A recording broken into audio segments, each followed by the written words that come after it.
L'histoire d'Anne dans la Bible a servi de référence biblique au prophète Touré Emmanuel pour l'enseignement du deuxième jour de Shiloh sur le thème à cette même époque. De cette histoire est sortie la persévérance, premier axe développé et bien compris par l'ensemble des participants. Dieu peut permettre certaines humiliations afin de se glorifier.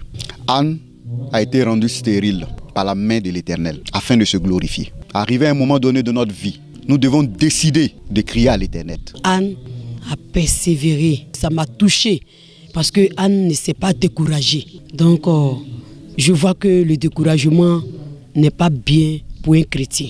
Deuxième aspect marquant de cette deuxième journée de la retraite spirituelle CPV, des révélations prophétiques avec une nette précision des faits démontrant la puissance de Dieu au travers de ses serviteurs que sont l'initiatrice de la retraite et son invité. Des prophéties qui consolident la foi des fidèles. Vraiment, par rapport aux prophéties, au message du pasteur, vraiment, tout ce qu'il a dit, c'est vraiment vrai. On est ravis d'entendre ces choses encore parce que c'est notre vie qu'on vit, c'est ça. Ce que je ne savais pas, effectivement, ça a été dévoilé. Tout ce qu'il a dit, c'est vrai.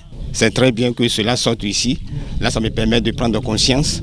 Ça me permet aussi de m'attacher véritablement à Dieu. En enseignant l'histoire d'Anne, le prophète Touré Emmanuel visait un seul objectif, la recherche individuelle des solutions face à Dieu. Il y a beaucoup de choses au niveau de l'Église ou du corps de Christ même que souvent nous ignorons. Nous ignorons que quand nous avons des problèmes, que Dieu est dans le temple. On n'est pas obligé d'attendre un rassemblement. On n'est pas obligé d'attendre qu'il y ait une convention ou un dimanche arrive. Anne a laissé Elkana et Pénina et aller chercher Dieu seul.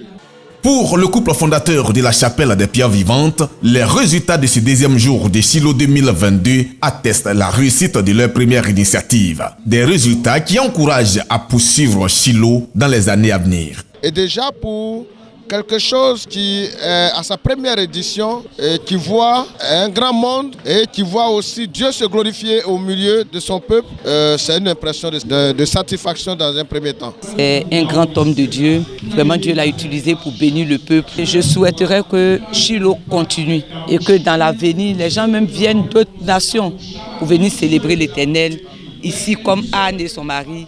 De l'ouverture à ce deuxième jour, plusieurs séquences ont coloré ce programme, notamment des prestations chorégraphiques et des scènes théâtrales montées par les enfants de la CPV appelés les Anges de Dieu.